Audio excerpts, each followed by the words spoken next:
evident. They need to wait until they bring forth fruit in its season. Sometimes, Jesus, there are no barren trees in God's orchard, and yet they may have their fits of barrenness. Listen to this. Are y'all listening? Fits of barrenness, as an apple tree sometimes have, but they will reflourish with advantage. Trap. Listen to this. There are times when it appears there are no fruit, and it appears that there's barrenness, but you don't know what's going down under there.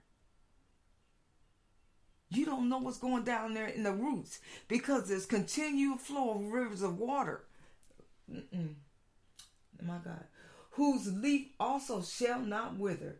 Brown, dead, withered leaves are signs of death and dryness. But the righteous man does not have these signs of death and dryness. His leaves are green and alive, and whatever he does shall prosper. It isn't that the righteous man has a Midas touch. No. And everything he does makes him rich and comfortable. But in life of the righteous man, God brings forth something good and wonderful out of everything. See, it ain't always good. Everything ain't always happening wonderful. Like he said, but God brings forth something good and wonderful out of everything. Even tough circumstances, even hard situations, even rough seasons. He brings forth something that shall prosper. That's God. You ain't doing it. I don't care what you see, but you don't see as God sees. Man see differently than God. You not God. You not God. So you can't see what God sees. The way of the ungodly, the dangerous place of the ungodly. The ungodly are not so, but are like the chaff, which the wind drives away. Like this heavy wind is going on. See, chaff, the wind just drive it away. The ungodly are not so. Everything true about the righteous man, stable as a tree, continued life and nourishment, fruitful and alive, prosperous, is not so regarding the ungodly. It may often seem like the ungodly have these things, and sometimes it seems that they have them more than the righteous. But it's not so. These things are fleeting. The life of the ungodly, it can be said that they don't really have them at all. And they are like the chaff which the wind drives away. Chaff is the light shell around a kernel, a grain, which must strip away before the kernel of grain can be grounded in flour. And chaff was light enough that it could be separated from the grain. But throwing a scoop into the wind and letting the wind drive it away, the chaff. This is how unstable and how lacking in substance the ungodly are. And Spurgeon, he says, on chaff, intrinsically worthless, dead, unserviceable, without substance, and easily carried away. This is huge difference between a tree and chaff. There's a huge difference. The dangerous future of the ungodly. Therefore, the ungodly shall not stand in the judgment, nor sinners in the congregation of righteous. Therefore, the ungodly shall not stand in judgment, because the ungodly have no weight. They will be found lacking on the day of judgment, as it was said of King Belshazzar in the book of Daniel. You have been weighted in the balance. You have been weighed. This is what it says in Daniel 5:27. Listen to this. And it was said of King Belshazzar in the book of Daniel. And it says this. It says, Tickle, you have been weighed in the balances and found wanting. Okay? That's what it says. That's what he said. It says you have no weight, nor sinners in the congregation of the righteous. This is true in the future, because sinners will not share the same glorious future of the righteous. It is also true in the present, because sinners, since they do not belong in the congregation of the righteous, if they insist on remaining sinners.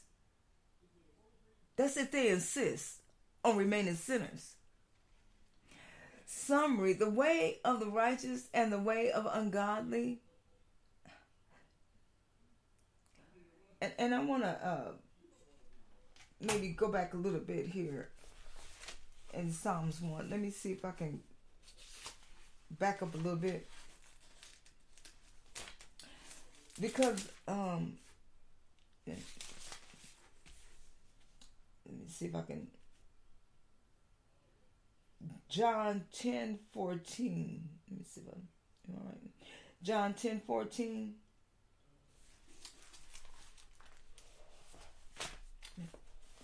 John 10:14. Let's go to John 10:14.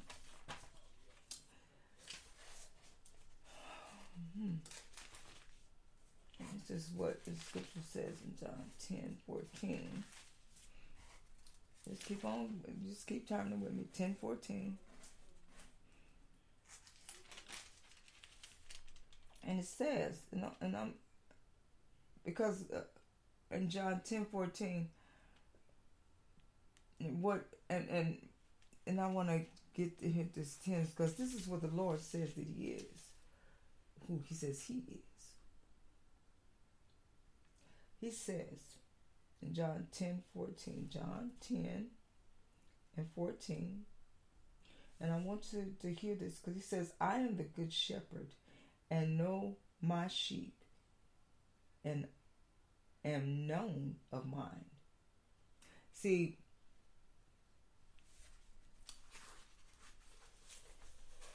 and I want to repeat Psalms 1 and 6.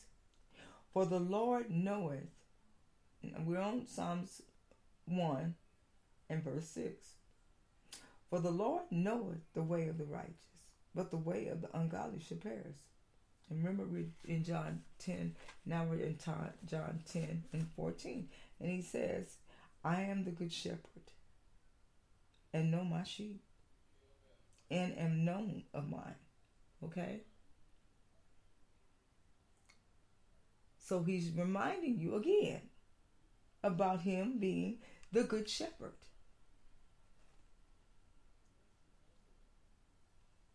And know my sheep. Okay? He knows his sheep. So the ungodly shall perish. You're not going, so you ain't gonna be able to get in there like that. And we could even go in the Old Testament to Isaiah 40:11.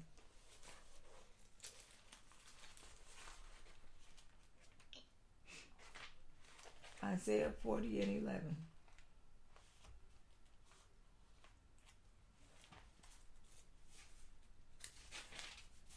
Isaiah 40:11. Isaiah 40:11 says this. Okay? Isaiah 40:11. He shall feed his flock like a shepherd.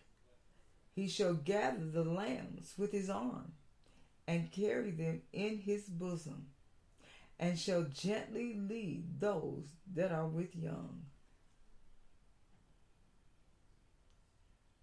That's the good shepherd. And I can give you more. I believe Micah is right around the end here. Micah 5:4. We can go on here now.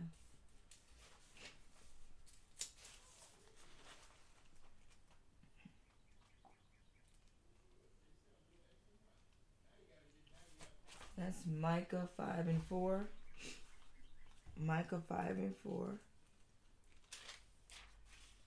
Micah 5:4. Micah 5:4. And he shall stand and feed in the strength of the Lord, the majesty of the name of the Lord his God, and they shall abide. For now shall he be great unto the ends of the earth. Well, let's read that again. And he shall stand and feed in the strength of the Lord, in the majesty of the name of the Lord his God, and they shall abide, for now shall he be great unto the ends of the earth. And that, you see, it says that, for the Lord knows the way of the righteous, but the way of the ungodly shall perish. The Lord knows the way of the righteous. The righteous can have peace because of a loving God in heaven knows their way and will protect and preserve them. Or, as the Hebrew has it yet more fully, the Lord is knowing the way of the righteous. He is constantly looking on their way, and though it may be often in mist and darkness, yet the Lord knoweth it. Spurgeon, the way of the ungodly shall perish. The way of the ungodly leads to destruction. They are on a broad path that may seem comfortable now, and the path gives them lots of company, but in the end they shall perish. At least 4 times in the book of Acts, Christianity is called the way.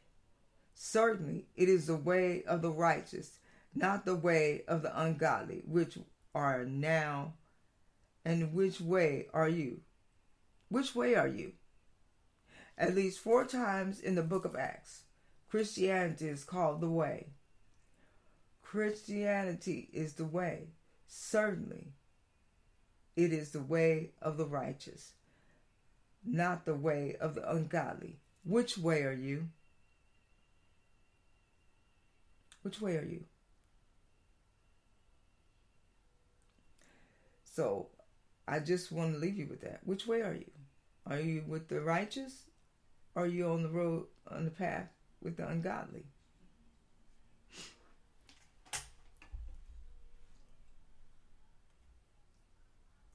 Because it is certainly important that you know where you are, which path you are on, because it is time that you know. Because in this society right now, you need to know. Because in the ungodly, they will be forever shut out from the society of the blessed. They shall not stand in the congregation of the righteous, and that is in the judgment. So you need to know where you're at. That court wherein the saints, as assessors with Christ, shall judge the world, and those holy myriads with which he shall come to execute judgment upon all. And if you need to know what I'm talking about, you want to know? Let's go to Jude 14. In Jude, go to Jude. It's already in the back. Right, Jude is right before you get to Revelations. And Jude, go to the 14th verse. Go to the 14th verse in Jude. I'm not just saying this just to, let's go to Jude 14 and 1. I believe that's where we're at.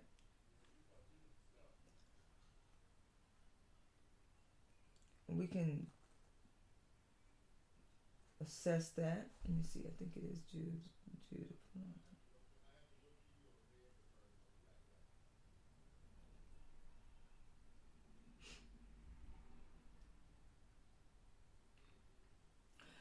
Jude, the servant of Jesus Christ and brother of James, to them that are sanctified by God the Father and preserved in Jesus Christ and called. And the verse we're talking about, it says, I will therefore put you in remembrance, and though ye once knew this, how that the Lord have saved the people out of the land of Egypt,